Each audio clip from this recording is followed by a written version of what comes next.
Thank you, Brooklyn College! Socialism is now trending with young people. They say rent's out of hand, college costs are insane, and medical debt is crushing them. And they blame the system, old people, the rich, and most of all, capitalism. But is socialism really the fix, or could it be the reason that everything's falling apart? Today we're breaking down the two biggest myths that young people have about socialism. And by the end, you can decide for yourself. Now picture this. I'm on a date. She's cute, she's feminine, she's lovely, everything's going amazing, the vibe's great, until I make her cry. It's 2019, I'm in college, and I've been on a date with a girl the night before. Now we're getting breakfast the morning after. And I'm trying to enjoy the beautiful morning, but she's yapping about how, did you know what Trump did and immigration? I'm getting a bit annoyed, so I just blurt out, I don't get why all these illegals just come to our country and complain. Either get with it or get out. And she just starts bawling. It turns out she's DACA, so her parents came illegally when she was a kid. And I didn't really know what to do in that situation. I'm not gonna apologize. I said what I said, now I'm standing on it. Anyways, we ended up dating for about 6 months, where I learned that she was a proud socialist. Why? She thinks the government should run the economy instead of private businesses. She wants to see redistribution of wealth.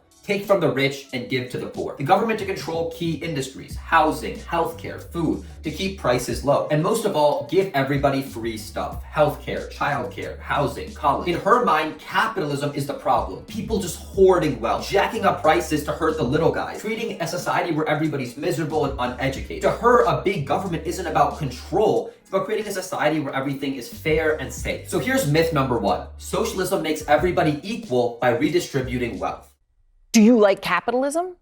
No, I have many critiques of capitalism. And I think ultimately the definition for me of why I call myself a democratic socialist is the words of Dr. King decades ago. He said, call it democracy or call it democratic socialism. There must be a better distribution of wealth for all of God's children in this country. So imagine this, it's 2021 and BLM has just shut down the entire Bay Bridge. People are angry, traffic is backed up for miles, police are called in, just chaos everywhere. Now fast forward a year and I'm sitting on a bus next to a Pakistani brother my age. We start talking and it turns out that he organized that protest. To him, the system's unfair. Black families have zero generational wealth, while a handful of white billionaires own half the country's assets. And he's not wrong, the wealth gap is very real. But does socialism fix that gap or just change who's at the top? Let's look at Venezuela. It used to be one of the richest countries in South America. Oil money, jobs, homes, cars, a growing middle class. Life was good. Then Hugo Chavez came along and said the same thing we hear so many politicians say today. The rich are greedy, the system's rigged, we need equality. He promised free healthcare, free schools, cheap gas, and all the works. All to uplift the poor, powered by socialism. And people cheered him on. They voted for him twice, and they got what they voted for. The government took everything, the oil rigs, the farms, the food factories, everything. There was no private business anymore in Venezuela. But instead of helping the poor and uplifting them, Hugo Chavez gave those businesses to his friends and military buddies who had no clue how to run them. So what do you think happened? Businesses collapsed, prices exploded, and stores just ran out of food. The country that once exported beef and so many other products now had bread lines wrapping around the block. People starved while the political elite, they were eating steak behind walls guarded by soldiers. Because that's what socialism always does. The rich don't disappear. They just swap their business suits for government badges. Instead of having some of the wealth, they have all of it, with no one else having any chance of getting any. Now, capitalism does have a lot of inequality. In our lifetime, we will see the first ever trillionaires. And young people look at that and think, that's not fair. Why are there homeless on the streets while CEOs own multiple yachts? We should take from the rich and give to the poor. And I get it. Around 3 years ago, I was having dinner with a family member who got absolutely triggered when I called them homeless. You're supposed to call them the unhoused. Everyone's owed a home and food and money and even clean needles to do drugs with. So when I asked her, but how do they get these things? You know, the laws of physics dictate something can't just appear out of thin air. And she gave the typical answer, well, the government will give it to them. But how does the government give you anything if the government creates nothing? She said, well, we'll take from the rich. They have too much already. And maybe you feel the same way. But let me ask you a question. Do you feel the same way about any other area of life or just wealth? Let's take music. There's a few artists that dominate the chart, while millions of artists go unlistened to on SoundCloud. Take sports. There's a few athletes that make all the money, get all the fame, all the attention. Well, most of us give up after high school. Even in terms of looks, some people are just blessed with amazing genetics, while most of us get like 2 likes on Tinder. We don't demand equality there. We just admire greatness. Some people work harder, work smarter, take bigger risks, or get luckier. That's just life. Imagine being forced to listen to terrible music because the best musicians get too many listeners. Imagine the NBA taking points away from LeBron during a game and giving it to other players so everybody's a winner. Imagine you being forced to date some feminist whale because nobody else wants her. Under socialism, they try to force equality. But under capitalism, you choose who wins with your attention, your time, your money. If Bezos gives you 2-day shipping, if Apple builds amazing products, if Tesla builds cars people love, of course they'll get rich. They built things that millions of people crave. So like with any creative field, sports, music, looks, wealth has huge inequalities. And the winners don't just win a little. They don't just win a lot. They win huge. As the saying goes, to the victor go the spoils. And to really just help quantify how much we love the winners, let's take Apple, right? They make iPhones, laptops, headphones, and a million other products. But let's say we just split AirPods from everything else Apple makes. AirPods alone would be bigger than Spotify, Uber, Snapchat, Sony, and Zoom combined. That's not proof that capitalism is broken. It's proof that capitalism works, that it rewards excellence, that the winners win big. Because all of us together say, that's amazing, we want that. But under socialism, you don't get a chance to choose. Only the government wins. Everyone else stays locked at the bottom, including those they claim that they're gonna help. But socialists will hear this and still think that that's not fair. It's not fair that Jeff Bezos makes billions while his warehouse workers can't afford rent, that Elon Musk hoards wealth while hurting the people under it. But this is all based on the lie that for someone to get rich, someone else has to get poor. Think about this. Humans took sand, like literal sand at the beach, and turned it into glass. First for glass beads to count things, then glass jars to hold things. And now we use glass in microchips and solar panels. We took energy from the sun and use it to charge our phones, which let us create a portal to another part of the world to talk to somebody, defying like space and time. How amazing is that? Did somebody become poorer by us inventing these things? No, we all benefited. When Apple made the iPhone, they didn't rob anybody. They created a product that millions of people didn't even know they wanted. When Tesla made electric cars, they forced every other company to innovate and give you other options for electric cars. When Bezos gave us 2-day shipping, he gave us 1,000,000 times more convenience in our life, created millions of entrepreneurs and millions of jobs. Wealth isn't a pie that someone's stealing slices from. Wealth is baking more pies, and that benefits everyone. And under capitalism, if you feel underpaid, underappreciated, overworked, you can just leave. Learn new skills, start your own business, get a new job, chase a new opportunity. My first job ever, I made $10 per hour at Chuck E. Cheese, cleaning up kids' pee and wearing the Chucky suit. But then I made $15 an hour at Levi's, then $35 an hour as an intern during college. Now I make over $200K per year in total comp, and it's only going up from here. I chose to learn new skills and provide more to the market. But under socialism, you can't go somewhere else. There is no somewhere else. You can't start your own company. You can't compete. You can't level up and climb the ladder because there is no ladder. But no, I do have to admit that socialists get one thing very right, and that's that life isn't fair. Some people are just born with way more advantage, better families, better timing, better luck, better genetics, whatever. But trying to flatten everyone down to the same level to make life fair, it just hurts everyone. Let's look at Cuba as an example. After the revolution, the government made every job about equal. A top surgeon, a factory worker, a street cleaner made about the same amount of money. Sounds fair, right? But what do you think happened? The doctors stopped trying. Why study and bust your ass for a decade when you make the same amount of money as somebody who doesn't even try? The doctors left or gave up, the hospitals fell apart, they didn't innovate. Now you have hospitals with no doctors, no innovative tech device, nothing you would need in a hospital. So yeah, Cuba has free healthcare, but it's not the kind that you would want. And just a general pro tip for life, things that are marketed as free tend to be the most expensive. The cheese in a rat trap is free for the rat. Doesn't work out too well for it. But back to the point, that's what forced equality does. It pushes everyone down.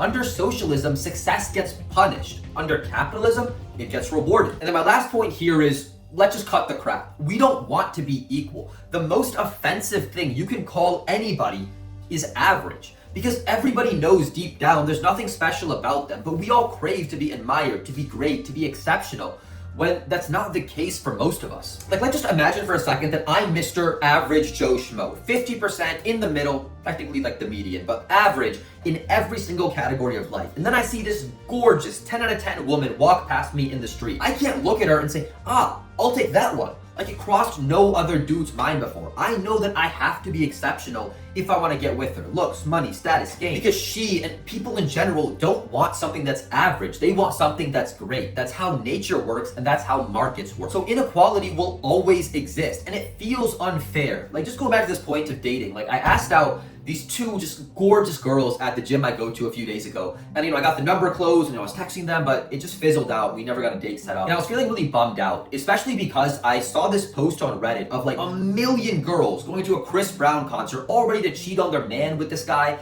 And I kept thinking, like, that's not fair. But I'm wrong. That is fair. He created a product that millions of people wanted. He marketed himself really well. He gave people amazing music.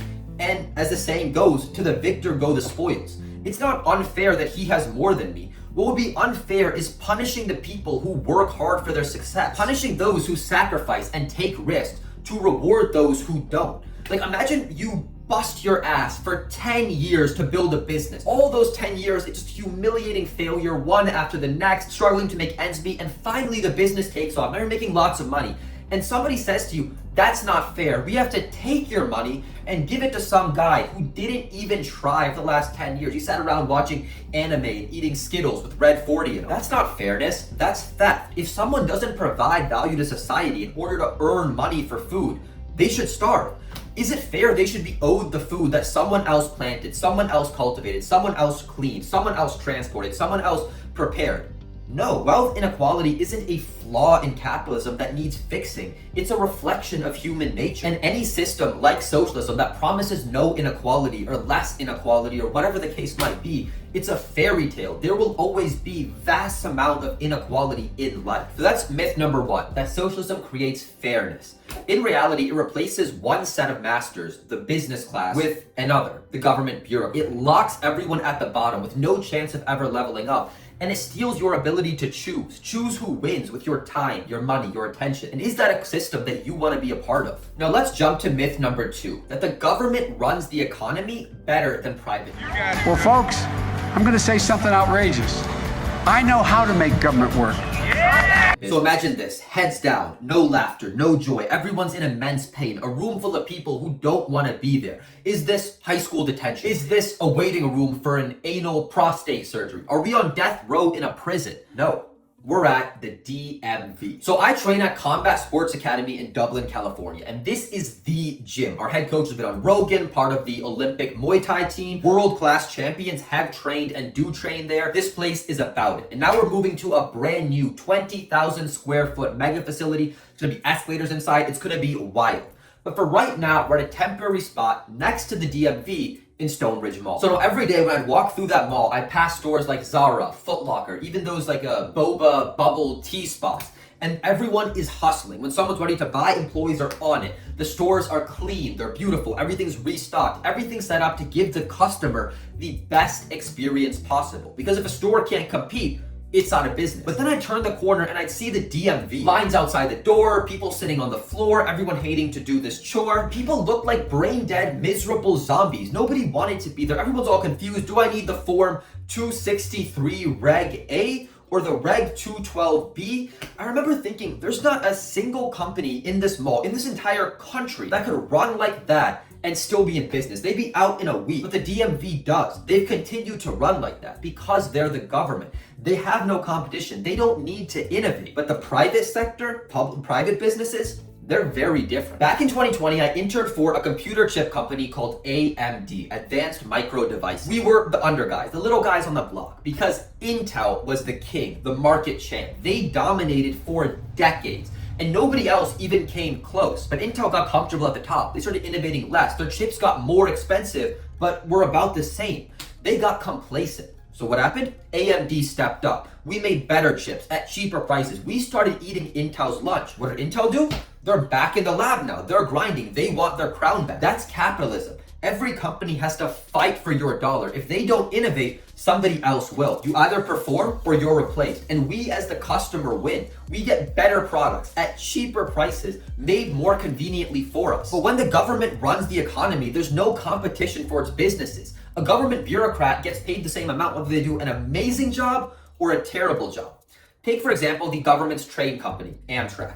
It's been losing money left and right since it started. I want to say in 2024, they lost either just about or over $2 billion. But the people who run the company get paid the exact same amount. The CEO is named Joseph Boardman something. He ran the place for 8 years. Every single year, they're losing billions of dollars, but he gets paid $350, $400K every year regardless. This was a private business. He'd be fired. The people who own the company would replace him. We run all the operations, find a way to make it efficient so they can at least not lose money and hopefully make tons of money. But because it's the government, they just lose money that gets covered up by your taxes. All those backbreaking hours you put in working your job that you see gets taken out, thanks for supporting Amtrak. Socialists will say that private businesses are greedy and abuse people, but that's not true. And greed is the engine behind capitalism, which forces companies to innovate and make life better for you. To give a super simple example, I own a business. I built an alarm clock app on the App Store called Find Time, which charges you money if you don't wake up on time. It makes you do science-based challenges in the morning that are proven to wake you up.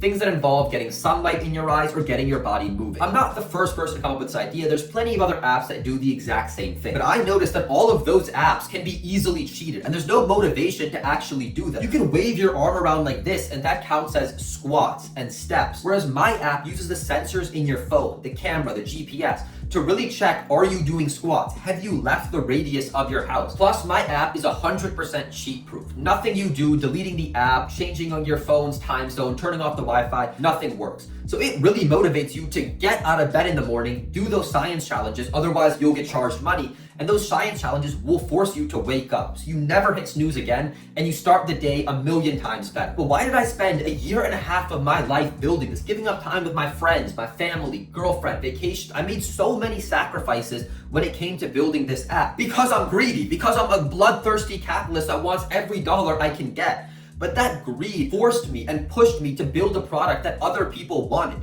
And that's why people download my app instead of my competitors. Why people who didn't even use an alarm clock app before download mine. I grew the market. I gave the people something better. I innovate. And soon enough, my competitors will see that I'm taking a big chunk of their market, and they'll adapt and make their products better to compete with mine. So then I'll make my products better as well. And this thing will go on and on and on. And at the end of the day, the winner is you. But if I was getting paid the exact same amount of money, whether I worked a 9 to 5 or the 9 to 5 and busted my ass for 1.5 years on this business, I wouldn't do it. The greed is the motivation that pushed me. Under capitalism, greed becomes innovation. And that innovation benefits everyone. But now socialists will make a very fair point, saying, hey, socialist countries invent things too. LED light bulbs, space robots, phones, even GPS all came from socialist countries, and a ton of other stuff as well. This is all true. But the difference is when the government invents something, it takes 1,000 times longer and costs 1,000 times more than when capitalist countries invent something. The only small exception, I'll say, when socialist innovation really does ramp up is wartime. For obvious reasons, you don't want to be destroyed by the enemy. That's a very strong pressure. But capitalist countries also invent a ton more stuff during wartime. And let me ask you a question. What color is your socialist phone? What color is your socialist laptop? What color is your socialist anything? Do you own a single thing made by socialists? Of course not, because people would rather pay $1,000 for an iPhone, this incredible piece of machinery that does so many things, than a terrible socialist phone that can't even make calls. Like, let's look at anything the government runs. The DMV, the post office, TSA. Technically, they all do their job, but it's painfully slow and absurdly inefficient. To go back to the DMV example, everybody has to go through them for things related to licensing and titles. They have no competition, but they lose billions of dollars per year. Like, half their business is just software related, updating records, and software companies are the richest in America. They're worth trillions. And the other half of their business is what? Putting stickers on the back of our car? How are they losing billions? And the TSA, it's like hell on earth getting through there. It is actually a fun story for you. So currently I'm in Florianopolis, Brazil, living abroad here. I flew through San Francisco International Airport to get here. And the first time I flew through SFO, I was very impressed. Absurdly fast, very efficient, very clean. Everything went by so smoothly. I thought to myself, maybe I'm wrong. Maybe the government does do things well. It just takes them a while to catch up, and maybe there's something else I'm not aware of. Maybe the socialists are right. Turns out, I was so amazed. I actually looked this up. And San Francisco Airport is the only airport in the entire country that doesn't have TSA. Their security workers are all private. They're cheaper better, more efficient than the government ones. They even test them, between the TSA and the private workers are pretending to put like dangerous things in to see how fast they catch them and if they catch them. And the TSA fails at just about everything. But the private security is just exceptionally amazing compared to them. And let's not forget about government waste. When Elon Musk started the Department of Government Efficiency, DOGE, however you feel about them, they've uncovered some absurd amounts of waste, fraud, and abuse. $2.3 million on a study of whether cats prefer Zoom calls over FaceTime. $5 million for gold-plated conference tables at a government department that was mainly work from home. $400,000 on a research project on whether ducks enjoy classical music. $1.8 million for a study on the psychological effects of losing rock, paper, scissors. $3.5 million training pigeons to carry Wi-Fi signals. Like, this would be comically funny if it wasn't your tax dollars being spent on this crap. And let's not forget, we were funding a lab in China that was supposed to be finding cures for coronavirus diseases that they have actually been creating. But despite seeing the absurd government inefficiencies all around us and how amazing competition is in the private sector, socialists still point to certain areas and say there shouldn't be competition there. Places like healthcare, housing, food, where people feel that these things are owed to them. In fact, there's a rising politician in New York, Zohran Mamdani, who will likely be New York's next mayor, who's built his campaign on this exact premise, that we need government-owned grocery stores and government-run transportation so people stop suffering under greedy corporations. But there's one problem. We've already tried all this. In Kansas City, there's a $17 million city-backed grocery chain called KC Sun Fresh that suffers from empty shelves, rotten produce, plummeting foot traffic, and mounting losses. Like, people walk in and instantly run out. That's how horrendous grocery stores are when they're run by the government. In fact, grocery stores have to be one of the greatest things capitalism has created. I mean, just think about how crazy it is. You can walk into a grocery store in any part of the country and buy butter from Belgium, bread from France, meat from Australia, fruit from Brazil, all fresh, all in the same store. You want it, and capitalism makes it happen at the cheapest prices possible. Like, is it not crazy that bananas from Brazil, like South America or wherever, are 50 cents per pound? Like, how does that even happen? Capitalism makes it happen. But when the government runs a grocery store, you're getting paid the same amount as a store owner, whether you sell 1 apple or 1,000. So you stop trying. This is where the joke comes from of socialist countries having bread line. And it's not just groceries. Let's look at transportation, like Mamdani talked about. The New York subway wasn't always this inefficient, broken, unsafe mess that it is today. A place right now where homeless are camped out, rats are running on the track, people getting their purses snatched. And let's not forget, people getting pushed onto the tracks to their death and getting set on fire just 1 week after the government assured us it's safer than ever before. When the subway opened back in 1904, it was elegant, efficient, and way ahead of its time because it was created by private companies. A fare cost a nickel, and it stayed that way for 40 years. Then after those 40 years, it doubled to a dime, and people got upset. They complained, and the government offered to take it over, promising to keep fares low and keep it efficient. But what happened? They raised prices faster than ever, and now they buried it in government bureaucracy. Costs exploded, maintenance slowed, and new projects turned into money pits. The Second Avenue subway, which was planned in the 1920s, is still not finished after a century. After a century, they've only built a few stops at a cost of about $4 billion per 2 miles, just making it by far the most expensive subway line on earth. The subway, which was once one of the greatest, most iconic symbol of New York City's amazingness,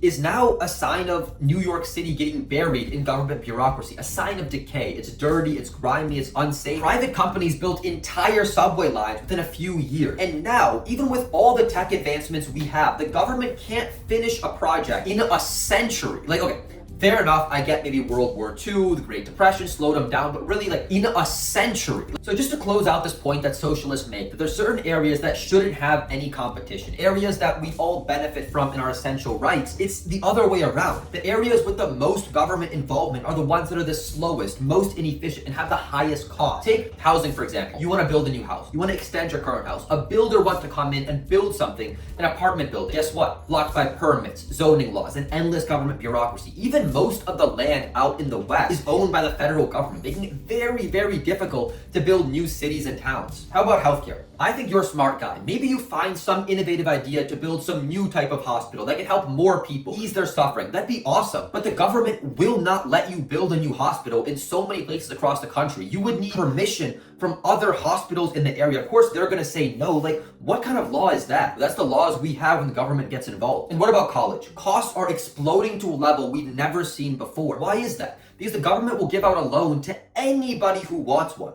So if colleges know the government will always pay people to go to college, they just jack up their prices knowing government will be there to give them their money. Socialists are very right to point out that people are suffering in these areas and many other ones. But that's not because of the free market. That's because of the frozen market, buried in bureaucracy like government always does. Under socialism, you wait in line for everything you need: healthcare, housing, transportation, food. Under capitalism, the only lines you're waiting outside are the Apple store when a new phone launches. Now picture this. You hit a socialist with logic, data, the truth. You see their face drop, their confidence shatter, their eyes glaze over. You see their entire belief system they built their life upon crumble in real time like a Jenga tower. That's exactly what happened in an interview I saw between John Stossel and a Minneapolis city councilwoman, a proud socialist. They're talking about rent control, not allowing landlords to raise rent. And he asked her a simple question. If landlords can't raise rent, where is the incentive for builders then to build new housing? He pointed at the city across the river where building permits had been up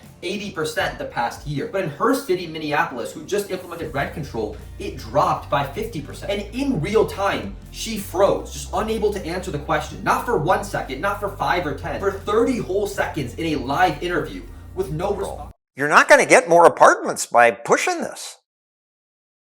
This pause is one of those rare interview moments where silence reveals so much. I mean, Don't elected officials research issues before imposing government force on others? I'm going to maintain that guaranteeing housing for people and making sure that they can stay in their homes matters more than anything else does. You're a socialist. Yeah. This lady is in charge of millions of dollars of taxpayer money, and she doesn't even realize how her policy will affect the people in her city. And unfortunately, that's just the core of what socialism is. It's not built on logic, it's built on emotion, envy, and the illusion of fairness. Socialists will tell you that they care more and they're the good guy, but they're really promoting a system that uses force to take from those who provide the most value to society and pretend to give to the people at the bottom when really just filling the government's pockets. Is that someone you want to be? Or do you want to be someone who creates wealth for yourself and as a byproduct, without even realizing it, giving immense value to everybody around you? And look, I'll be the first to admit it. Capitalism is cruel, it's unfair, and at certain times it even feels inhumane. But it's still the greatest system we've ever created as humans. It's lifted billions out of poverty, created more progress in the last 100 years than the previous 10,000. It's turned famine, which has plagued humanity for generations, into obesity. It's doubled our lifespan, given us everything from electricity to the internet to artificial intelligence, tools that keep multiplying human potential again and again. Is it very harsh and cruel if you're at the bottom? Of course it is. But you can always rise to the top. So let's proudly embrace being capitalists. Of all the things about me as an entrepreneur, a gym bro, a kickboxer, tech guy, whatever, it's the thing that I'm most proud of. And in fact, it actually is my Instagram and my X bio. Let's make capitalism cool again. But we don't need to do that by hating on socialists. In fact, I feel for them. They want the exact same thing that we want, the best society possible.